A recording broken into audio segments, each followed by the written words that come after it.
Например, сенің асқазаның ауырайды да, мысал ретінде мен мынаны нені ұстаймын, любой бір затты да, мынаны ішкен уақытта, жаңа айттым ғой, бауырды хымая қылады, асқынудан тоқтатады да, өтті тамыздырады бұл не. Короче, асқазан ішек системаны нетеді. Мәселен, сенің асқазаның ауырайды, жара болып, ауырып тұрған жер бар ғой, сырқырап тұрған жерде жылдар давамында воспаление болады.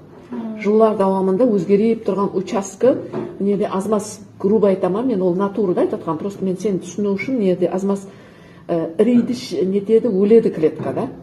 Жылдар давамында тұра береді, терам сондай ғой, деп қабыршақларым шыға береді ғой, шашам сондай өсет, төгіледі, бүйірде де сондай. Өлі клетка ірейді, шірейді, да, кавычкада айтып жатырмын да.